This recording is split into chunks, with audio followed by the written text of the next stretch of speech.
हाँ जी, स्टार्ट करते हैं क्वेश्चन नंबर 6 से। क्वेश्चन नंबर 6 में आपको बोला है diagonal AC of a parallelogram ABCD bisects angle A। जो पैरेललोग्राम ABCD का डायगोनल है वो एंगल A को बाइसेक्ट करता है। शो करना है that it bisects angle C also. अब अगर ये एंगल A को बाइसेक्ट करता है यानी कि ये वाला एंगल और ये वाला एंगल ये दोनों बराबर हैं, आपको ये एंगल C और ये बराबर करने हैं। ठीक है, तो सबसे पहले तो देखो कैसे करेंगे हम। ABCD एक पैरेललोग्राम दिया हुआ है, हमें पैरेललोग्राम में पता है कि अगर ये पैरेललोग्राम है तो AB और CD तो पैरेलल होंगे। पैरेलल होंगे तो मैं कह सकती हूँ कि ये वाला एंगल DAC किसके बराबर होगा, इधर एंगल BCA के बराबर, क्योंकि ऑल्टरनेट एंगल्स हैं। एंड सिमिलरली इधर एंगल जो BAC है वो किसके बराबर होगा, इधर एंगल DCA के, क्योंकि ये भी ऑल्टरनेट एंगल है। ठीक है, तो अब हमें दे रखा है कि ये वाला एंगल और ये वाला एंगल तो बराबर है, यानी कि ये एंगल कौन सा DAC और ये वाला एंगल कौन सा BAC, तो ये बराबर है। अगर हम इन दोनों इक्वेशंस को ऑब्जर्व करें तो अगर ये DAC और BAC बराबर है देन फर्स्ट इक्वेशन की left hand side second equation के लेफ्ट हैंड साइड के बराबर है। तो हम क्या लिख सकते हैं कि ये थर्ड इक्वेशन भी तो है कि AC बाइसेक्ट एंगल है DAC is equal to BAC है। तो इससे हम कह सकते हैं कि इस फर्स्ट इक्वेशन की राइट हैंड साइड और सेकंड इक्वेशन की राइट हैंड साइड भी बराबर होगी। तो क्या लिखेंगे, फ्रॉम 1, 2 एंड 3 आपके पास BCA is equal to DCA भी आ जाएगा। ठीक है, आप यहाँ पे ये फोर्थ इक्वेशन कैंसिल करके आप सीधा ये लिख लीजिए DCA is equal to BCA, ये फोर्थ इक्वेशन ये नहीं लिखना आपने। ठीक है, तो आपके पास इससे क्या आ गया, DCA is equal to BCA, यानी कि ये वाला एंगल DCA और ये BCA बराबर आ गया, यानी आपका जो फर्स्ट पार्ट है इट बाइसेक्ट्स एंगल C, ये प्रूव हो गया। अब सेकेंड पार्ट की बात आती है, ABCD is a rhombus. ABCD rhombus है, मतलब सारी साइड बराबर करनी है। अब रोम्बस कैसे प्रूव करना है वो भी देख लेते हैं। देखो, अब BAC is equals to DCA, ये तो हमारे पास आ गया था। कहाँ से आ गया था ये वाला, अब ये भी देखो DAC, यानी कि मैं अलग कलर लेती हूँ,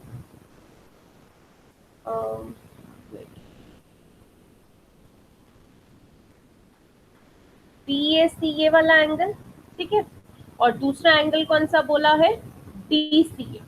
तो DCA एंगल कौन सा है, ये वाला। ओके, तो यहाँ पे आपके पास देखो, जब हमने ये वाला एंगल और ये वाला एंगल बराबर थे तो हमने बोला ये और ये भी आपस में बराबर होंगे। हम ये भी कह सकते हैं कि ये चारों एंगल्स आपस में बराबर होंगे, जो मैंने आपको फोर्थ इक्वेशन बोला था कि ये कट कर दो, ये भी तो कह सकते हैं हम कि चारों एंगल बराबर होंगे। तो वहीं से आया, जब चारों एंगल बराबर हैं तो इस सेकेंड पार्ट में वो फोर्थ इक्वेशन काम आएगी। सेकेंड पार्ट में हम कह सकते हैं कि फिर ये वाला एंगल DAC और ये वाला एंगल DCA ये भी बराबर होगा। अगर दो ये एंगल बराबर है तो DAC के ऑपोजिट देखो कौन सी साइड बढ़ रही है, DC, और ये DCA के ऑपोजिट कौन सी साइड बढ़ रही है, DA। तो यानी कि DC is equal to DA भी आ गया, क्योंकि sides opposite to equal angles are equal. तो वही यहाँ पे लिखा हुआ है। ये जो फोर्थ इक्वेशन है आप यहाँ पे इधर लिख लेना। ओके, क्योंकि ये सेकेंड पार्ट में यूज हो रही है, यहाँ पे लिख लेना।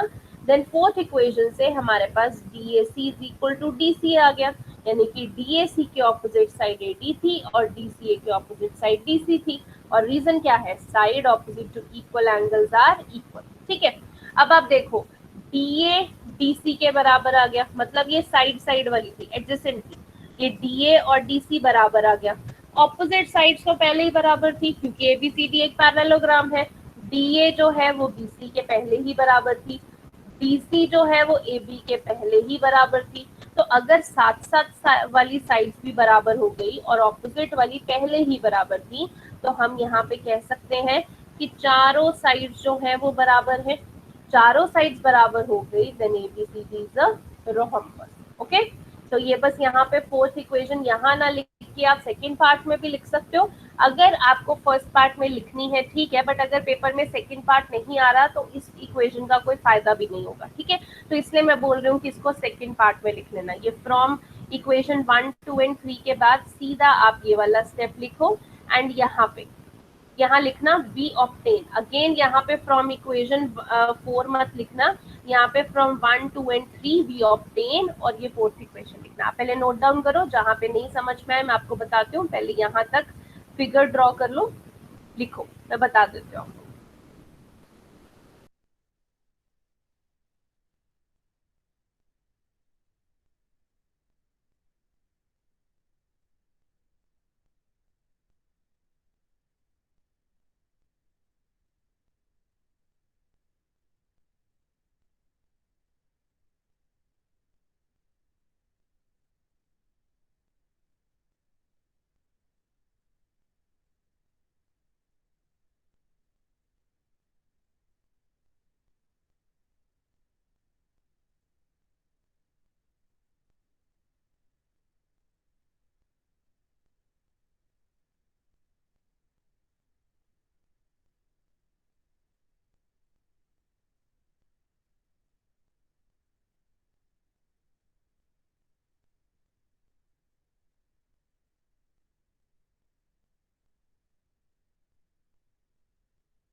फ्रॉम इक्वेशन 1 2 एंड 3 के बाद सीधा आपने ये जहाँ पे मैंने रेड एरो बना रखा है, सीधा लिखिए ये T C is equal to B C.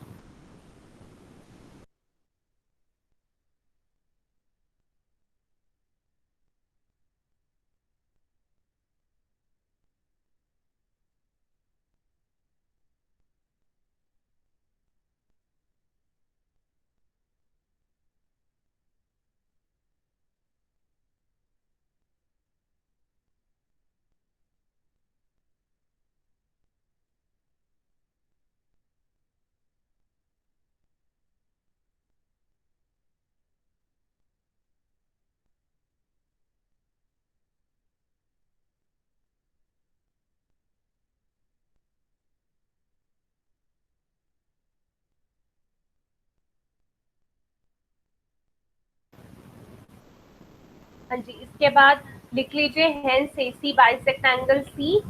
Then second part में लिखिए फ्रॉम 1 2 एंड 3 वी ऑब्टेन, उसके बाद ये फोर्थ इक्वेशन लिखना। सेकेंड पार्ट में फ्रॉम 1 2 एंड 3 वी ऑब्टेन, फिर ये फोर्थ वाली इक्वेशन नीचे यहाँ पे लिख के, यहाँ पे, उसके बाद आप यहाँ से स्टार्ट करो।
हाँ जी, आगे करते हैं अगला क्वेश्चन।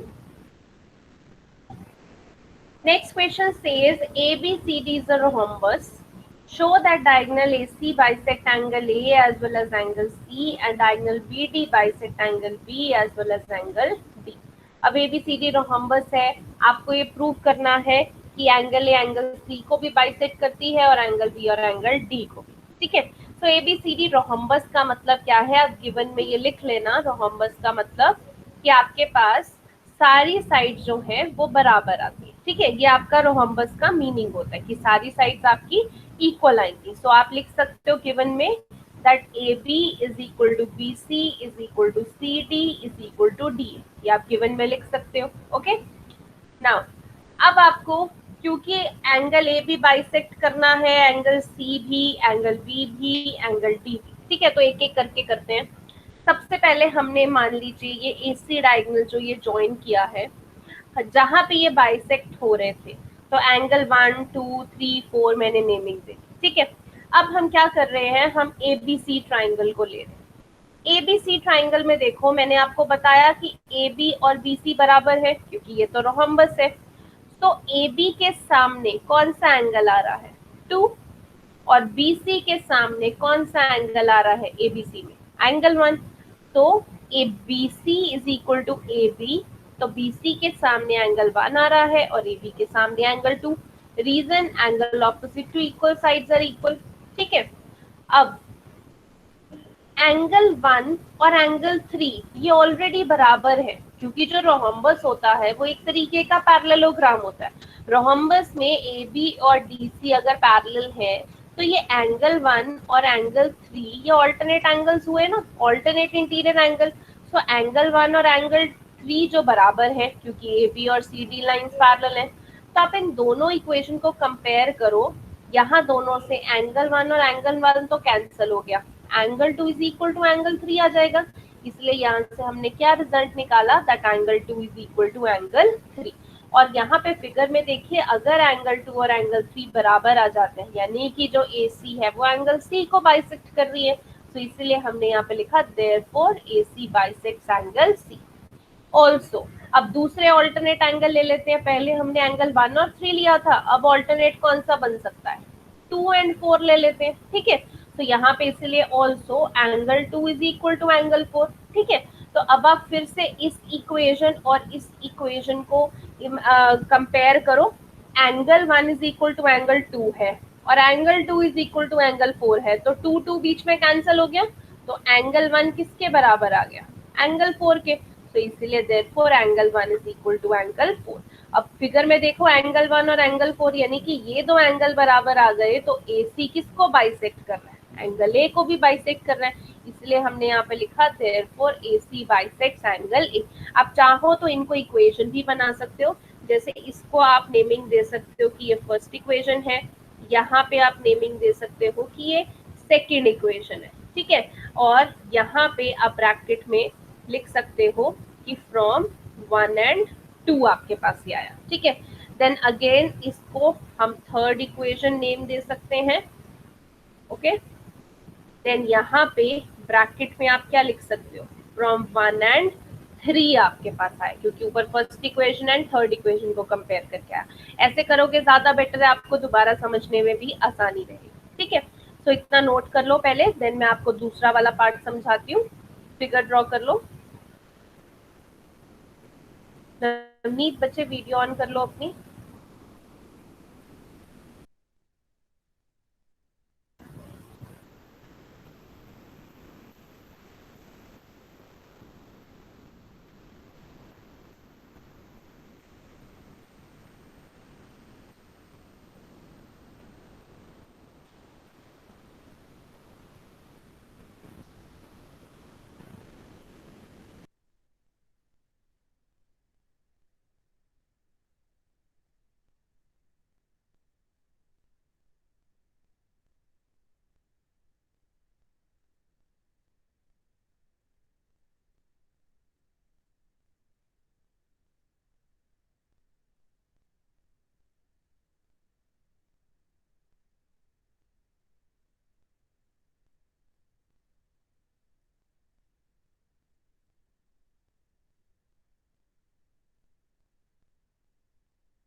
नवनीत, आपको जैसे एग्जाम में चैप्टर 8 आना है और उसमें लिखा हुआ था that it is excluding mid point theorem, तो मिड पॉइंट थ्योरम का प्रूफ नहीं आना या फिर जो मिड पॉइंट थ्योरम पे बेस्ड सेकंड एक्सरसाइज है वो भी आपको नहीं आनी है?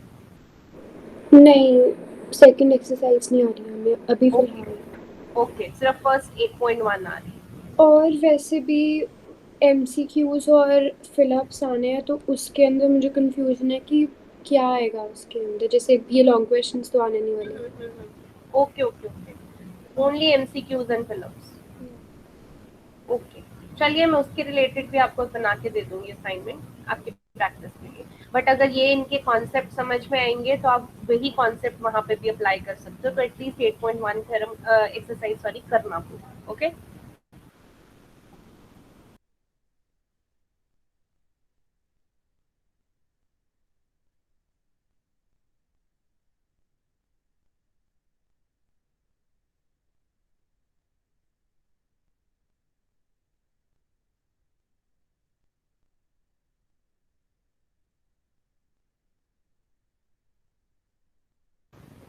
हाँ जी, चलिए अब ए और सी तो हमने बाइसेक्ट कर दिया। अब क्वेश्चन में आपको एक और भी बोला है कि आपको बी एंड डी भी बाइसेक्ट प्रूव करना है, ठीक है।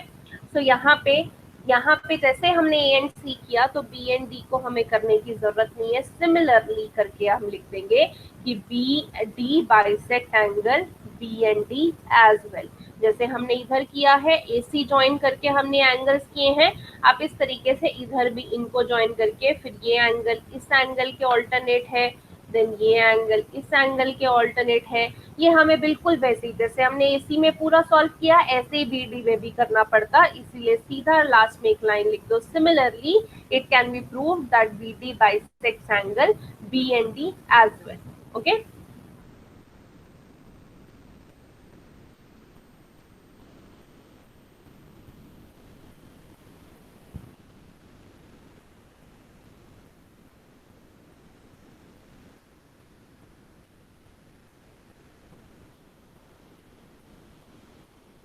हाँ जी, अगला क्वेश्चन करते हैं। Next question is ABCD is a rectangle in which diagonal AC bisect angle A as well as angle C. Show that ABCD is a square. अब ABCD रेक्टेंगल है तो एंगल जो डायगोनल AC है वो angle A को भी bisect कर रही है और एंगल C को भी। यानी अगर एंगल A को बाइसेक्ट कर रही है so this angle is equal to this angle, and C को बाइसेक्ट कर रही है so this angle is equal to this angle. Show करना है that ABCD is a square. अब देखो जब रेक्टेंगल है तो रेक्टेंगल के लिए हम क्या कह सकते हैं, गिवन में हम लिख सकते हैं that AB is equal to CD, given में लिख लीजिए। बिकॉज ABCD इज रेक्टेंगल लिख लीजिए AB is equal to CD and BC is equal to AD। Okay, अब क्योंकि स्क्वायर प्रूव करना है तो देखो कैसे करेंगे हम। ABCD हमें रेक्टेंगल दे रखा है, रेक्टेंगल के चारों एंगल्स जो होते हैं वो 90 डिग्री होते हैं, करेक्ट। तो हम पहले लिख सकते हैं कि अगर मैं ये एंगल A पूरा ले रही हूँ और इधर एंगल C पूरा ले रही हूँ, ये दोनों बराबर होंगे, क्योंकि यहाँ पे ब्रैकेट में आप लिख सकते हो रीजन ईच 90 डिग्री, ठीक है। आप 90 डिग्री का यहाँ पे रीजन दे सकते हो। ओके, अब मैंने एंगल ए का भी हाफ कर दिया और सी का भी हाफ कर दिया। अब अगर मैं ए का हाफ कर रही हूँ तो सिर्फ ये इतना सा एंगल हो सकता है एंगल डीएसी, क्योंकि ए का हाफ कर रहे हैं तो इसलिए हाफ ऑफ ए क्या लिखा, डीएसी। और अगर इधर सी का भी हाफ कर रहे हैं तो ये एंगल हो सकता है इतना डीसीए, तो सी का हाफ डीसीए। अब यहाँ पे देखो, अगर यहाँ पे ये इतना हाफ बराबर है इधर और ये इतना हाफ बराबर है, तो यहाँ पे क्यों बराबर है ये, क्योंकि AC जो है वो एंगल A को भी बाइसेक्ट कर रही है एंड एंगल C को भी, इसलिए हमने हाफ ऑफ करके उनके पोर्शंस ले लिए। अब DAC और DCA अगर बराबर है तो नेक्स्ट लाइन में उनके ऑपोजिट साइड्स भी तो बराबर होंगी। अब देखो ये DAC ट्राइंगल में ये एंगल रहा DAC, इसके ऑपोजिट साइड कौन सी पड़ रही है, DC, और ये इधर एंगल रहा DCA, ठीक है। इसके ऑपोजिट साइड कौन सी पड़ रही है, AD। ओके, सो DC और AD बराबर हो गई DAC में, sides opposite to equal angles are equal, so DAC के ऑपोजिट साइड कौन सी है, सी डी, और डी सी ए के ऑपोजिट साइड कौन सी है, डी ए, इसीलिए C D is equal to D A because side opposite to equal angles are equal. ठीक है, अब साथ साथ वाली साइड्स तो बराबर आ गई, ऑल्सो ऑपोजिट साइड्स तो पहले से ही बराबर थी ना, ए डी बी सी के बराबर थी और ए बी सी डी के बराबर थी, ये तो पहले ही थी, हमने गिवन में लिखा। तो वही बात हो गई कि साथ साथ वाली साइड्स हमने बराबर कर दी, और जो ऑपोजिट साइड थी जैसे ए बी सी डी के बराबर, बी सी ए डी के बराबर, वो पहले से ही थी, तो हम कह सकते हैं कि चारों की चारों साइड्स आपस में बराबर आ गई। ठीक है, तो इसीलिए हमने यहाँ पे लिखा देयरफॉर ये जो ए बी है, B C, C D, D A सब बराबर आ गई, यानी कि जो ये रेक्टेंगल था अब उसकी ऑल साइड्स इक्वल हो गई, यानी ये ए बी सी डी अब क्या बन चुका है, स्क्वायर बन चुका है। सो पहले फर्स्ट पार्ट को नोट डाउन कर लो और फिगर जरूर बनाना हर क्वेश्चन में।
मैम 2 मिनट पीछे करना।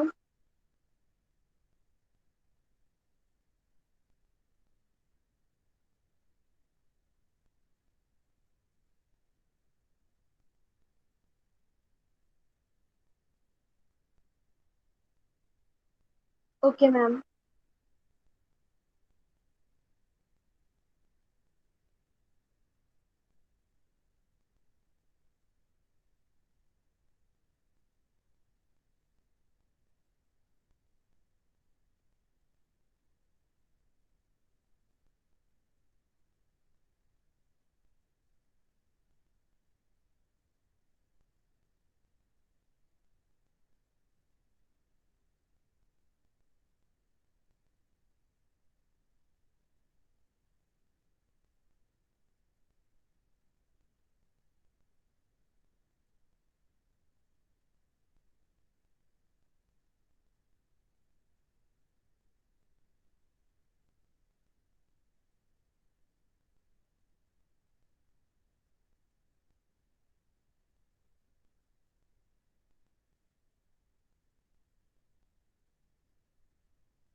अंश अपनी वीडियो ऑन रखिए।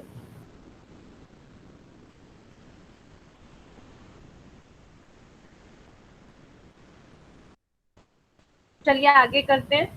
अब आपको यहाँ पे सेकंड पार्ट में क्या पूछा हुआ है, that diagonal B D bisects angle B as well as angle D. अब बी और डी को बाइसेक्ट हमें करना है, ये प्रूव करना है। ठीक है, तो यहाँ पे ओके फिगर से ही हम देख लेते हैं। ये आपके पास फिगर है, तो हम यहाँ पे बी सी डी ट्राइंगल सबसे पहले ले रहे हैं। ठीक है, यहाँ पे देखिए in triangle B C D, B C D triangle में अगर हम देखें तो बी सी और सी डी हमारे पास बराबर है, क्योंकि अभी हमने प्रूव किया है कि ये स्क्वायर है। तो मैं अलग कलर ले लेती हूँ। यहाँ पे देखिए बी सी एंड जो सी डी हमें बराबर दे रखा है, तो बी सी के ऑपोजिट हमारे पास कौन सा एंगल आएगा इस ट्राइंगल में, ये वाला, और सी डी के ऑपोजिट कौन सा आएगा, ये वाला।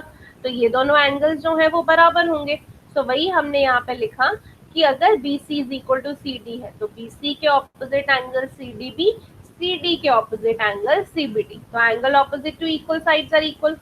ऑल्सो जो सी डी बी एंगल है वो ए बी डी के भी बराबर है, ऑल्टरनेट इंटीरियर एंगल। यहाँ पे देखिए C D B angle CDB, यानी कि ये वाला एंगल किसके बराबर है, ये ABD एंगल के भी बराबर चल रहा है, क्योंकि ऑल्टरनेट एंगल्स भी तो चल रहे हैं। तो यहाँ पे CDB is equal to ABD भी है। अब आप इन दोनों इक्वेशंस को अगर कंपेयर करें तो यहाँ से देखिए, जो CDB है और CDB कैंसिल हो जाएगा। आपने कैंसिल करके नहीं दिखाना, ये मैं समझा रही हूँ आपको। ये कैंसिल हो जाएगा तो आपके पास CBD और ABD बराबर आ जाएगा, तो इसीलिए क्या आया, therefore CBD is equal to ABD।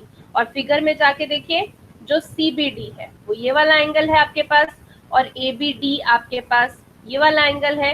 तो ये दोनों अगर हाफ ऑफ एंगल बराबर हुए तो यानी कि जो BD है वो एंगल B को बाइसेक्ट कर रहा है।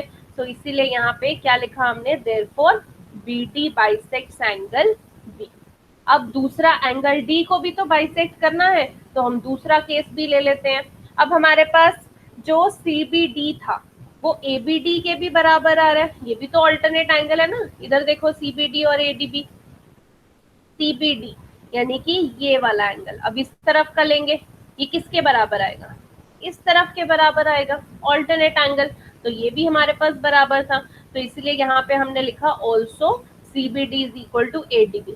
अब CBD ADB के बराबर है, इसको और इस इक्वेशन को सॉरी, ये वाली इक्वेशन और ये वाली इक्वेशन को अगर आप कंपेयर करो तो दोनों से CBD और CBD कैंसिल हो जाएगा, ABD is equal to ADB आ गया।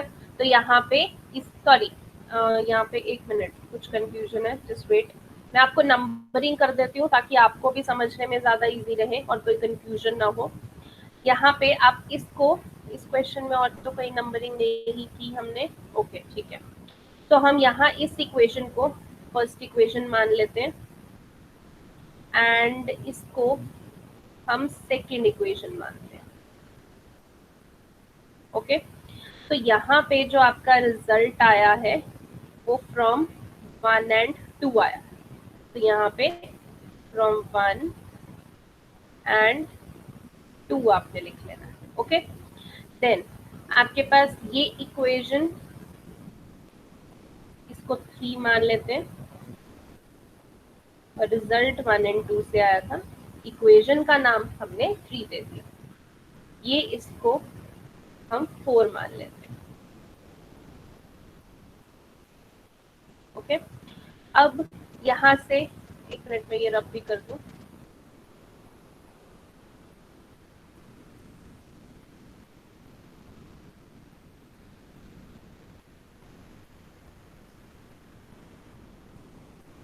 हाँ जी। तो 1 2 3 4 हमारी इक्वेशन बन गई है। पहले 1 and 2 से हमने क्या निकाला, ये थर्ड वाला इक्वेशन निकाली, देन अब फोर्थ वाली इक्वेशन हमने लिखी है। अब हम क्या कर रहे हैं, देखिए यहाँ पे CBD और ADB बराबर थे, अब CBD जो है उसके बराबर CDB भी तो है, कहाँ से, इक्वेशन 1 को देखिए, CDB और CBD आपस में बराबर है, तो मैंने यहाँ पे CBD की जगह क्या लिख दिया, CD। आप यहाँ पे रीजन क्या देंगे, फ्रॉम इक्वेशन 1 आप देंगे। ओके, तो यहाँ पे रीजन में फ्रॉम इक्वेशन 1 लिख लेना।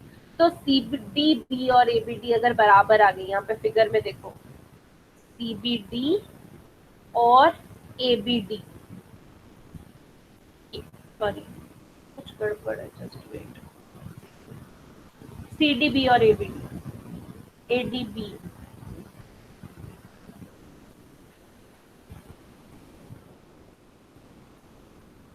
ये ना, CDB ये वाला और ADB ये वाला, तो ये और ये आपके पास बराबर आ गए, तो आप क्या कह सकते हो कि एंगल D जो है वो भी आपका बाइसेक्टर हुआ है। ठीक है, यहाँ पे देखिए CDB और ABD लिखा हुआ है, CDB एंड ABD, तो आपके पास ये बराबर आ गए। इधर आपको यहाँ पे, वैसे मैं कहूंगी क्योंकि ये नेमिंग्स में कंफ्यूजन होती है तो बेटर है आप एंगल 1 2 3 4 लिख लीजिए, तो वो भी ज्यादा अच्छे से आपको समझ में आ जाएगा। अगर आपको ये नेमिंग भी समझ में आ रही है तो नेमिंग में भी कोई इशू नहीं है, जस्ट यहाँ पे CBD और CDB तो कई बार लिखने में भी गलती हो जाती है, तो इसलिए 1 2 3 4 ले लेंगे तो कहीं गलती नहीं होगी। तो ये दोनों बाइसेक्ट हो गए, then therefore BD bisects angle D।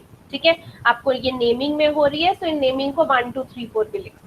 Okay, note down कर लो यहाँ से।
हाँ जी, नेक्स्ट क्वेश्चन करते हैं।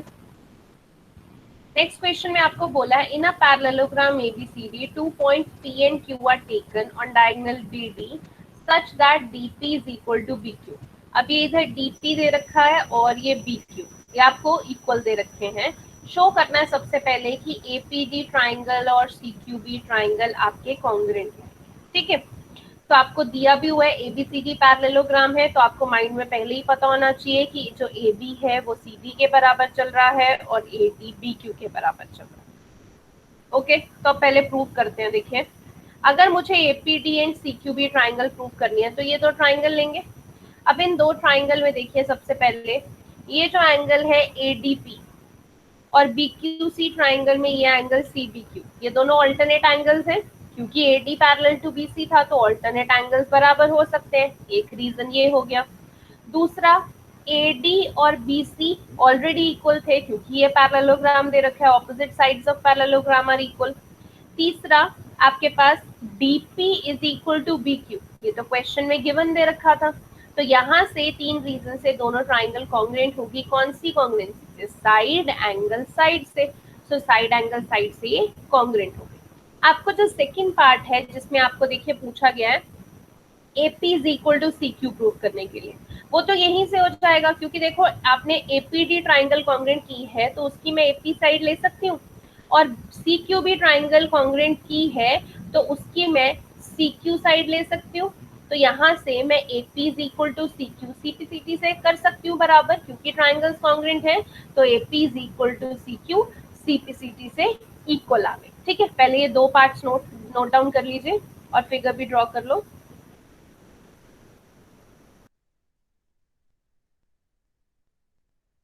मैम आप 2 मिनट के लिए इससे पिछला क्वेश्चन दिखाओगे, उसका लास्ट पार्ट।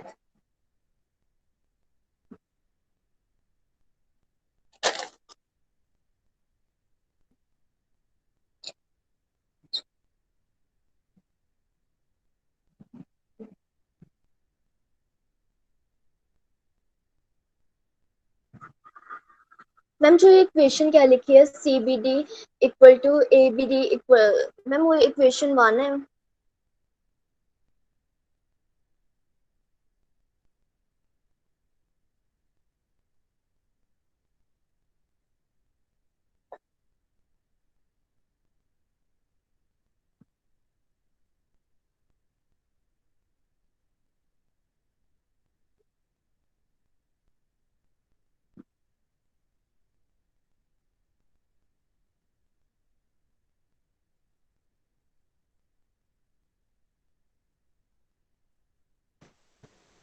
दिया आपका हो चुका है, is it done? Yes ma'am.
जी आगे थर्ड पार्ट देखते हैं क्या बोला है। थर्ड पार्ट आपको बोला है कि ए क्यू बी ट्राइंगल और सी पी डी ट्राइंगल को कॉन्ग्रुएंट करना है। तो हम देख लेते हैं यहाँ पे ए क्यू बी ट्राइंगल आपको दिख रही है इधर, ए क्यू बी चल रही है एंड सी पी डी, तो ये हमारी सी पी डी ट्राइंगल, इनको हमने कॉन्ग्रुएंट करना है। ओके, सब कॉन्ग्रुएंसी के रीजंस होते हैं। रीजन सबसे पहला क्या होगा, एक तो ऑल्टरनेट एंगल का रीजन बहुत आसानी से, क्योंकि लाइंस पैरेलल है तो मैं कह सकती हूँ कि जो ए बी क्यू एंगल है ये सी डी पी एंगल के बराबर है, ऑल्टरनेट एंगल्स आर इक्वल। दूसरा, यहाँ पे ए बी और सी डी ऑपोजिट साइड चल रही हैं तो ये इक्वल आ जाएंगी।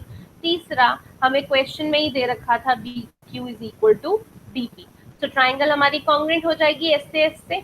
और यहाँ पे फोर्थ पार्ट भी देख लेते हैं क्या पूछा है, that A Q is equal to C P, तो ये तो दोनों ट्राइंगल्स में ही आ रहा है। अगर हमने ट्राइंगल कॉन्ग्रुएंट कर दी है तो हम यहाँ पे लिख सकते हैं सी पी सी टी से that A Q is equal to C P. ठीक है, और लास्ट फिफ्थ पार्ट हमें क्या पूछा हुआ है, that A P C Q is a parallelogram, A P C Q parallelogram पूछा हुआ है। अब यहाँ पे अगर A P C Q parallelogram prove करना है तो यहाँ पे देखो, जो हमारे पास A Q is equal to C P, ये ए क्यू और सी पी ये हमारे पास पहले ही इक्वल चल रही थी, और हमने ए पी और सी क्यू ये भी हमने बराबर कर दी। ये तो हमने फोर्थ पार्ट में किया, A Q is equal to C P C T से, और अगर हम सेकेंड पार्ट को ले तो A P is equal to C Q हमने सेकेंड पार्ट में प्रूव कर दिया था। तो अब देखो ऑपोजिट साइड जो है वो इक्वल आ रही है, तो since opposite sides in the quadrilateral A P C Q are equal to each other, तो हम उसको पैरेललोग्राम बोल सकते हैं। रेक्टेंगल, अगर आप बोले कि ऑपोजिट साइड रेक्टेंगल की इक्वल होती है, so rectangle is also form of parallelogram. तो अगर ऑपोजिट साइड्स बराबर आ जाती हैं तो हम उसको पैरेललोग्राम भी बोल सकते हैं। ओके, चलिए नोट इट डाउन।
हाँ जी, नेक्स्ट क्वेश्चन करते हैं।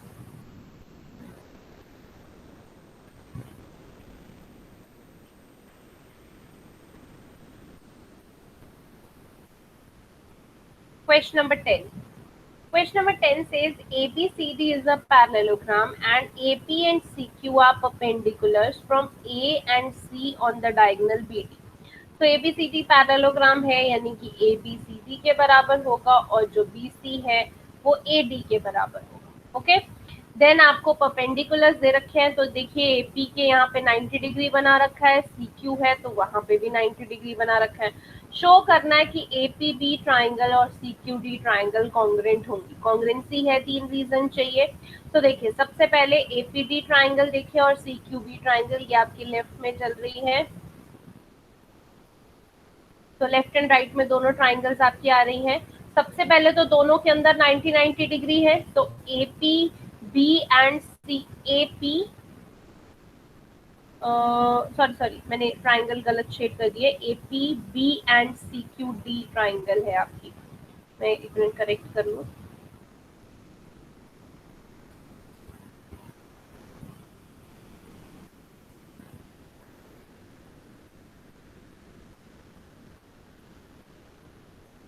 ओके, तो आपकी APB ट्राइंगल यानी कि ये बड़े वाली ट्राइंगल है, और इधर CQD ट्राइंगल यानी कि ये वाली ट्राइंगल आपकी चल रही है, बड़े वाली। ओके, चलिए अब आपको बोला है कि कॉन्ग्रेंट करना है, तो पहला रीजन क्या होगा? एक तो अगर आप AQB में देखें, ये वाली आपकी चल रही है APB में, angle APB is equal to 90 degree. यहाँ पे आप CQD में देखें तो इसके साथ वाला ये एंगल भी 90 डिग्री होगा, तो first reason each 90 degree. Then आपके पास मैंने बताया कि AB और CD, ये तो आपके पास दोनों बराबर ही होंगे, तो AB is equal to CD, opposite sides of parallelogram. तीसरा ऑल्टरनेट एंगल हो सकता है, ABP में ये एंगल और CQD में ये एंगल, ऑल्टरनेट एंगल्स बराबर हो जाएंगे, तो आपके पास ऑल्टरनेट एंगल्स वाला भी रीजन आ गया। तो दोनों ट्राइंगल जो है वो कॉन्ग्रेंट हो जाएंगी। कैसे? अब एंगल एंगल साइड बन रहा है कैसे? एक तो आपने देखो ये बी वाला एंगल लिया, फिर ये 90 डिग्री लिया, देन आपके पास ये साइड आ रही थी, यानी कि 90 डिग्री बी एंड आपकी साइड ए बी, तो एंगल एंगल साइड से ट्राइंगल्स कॉन्ग्रेंट हो गई। और सेकेंड पार्ट जो आपको पूछा है AP is equal to CQ, तो आप देख सकते हो कि ABP में AP साइड भी आ रही है और CQD में CQ साइड भी आ रही है, तो AP is equal to CQ, तो CPCT से आ जाएगा। तो बाय अबव रिजल्ट हम लिख सकते हैं कि AP is equal to CQ हमारा CPCT से आ गया। Okay, please note it down.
हाँ जी, चलिए टाइम कम है तो अगला क्वेश्चन हम नहीं कर पाएंगे, तो आज के लिए इतना ही करते हैं, बाकी नेक्स्ट लेक्चर में हम करेंगे।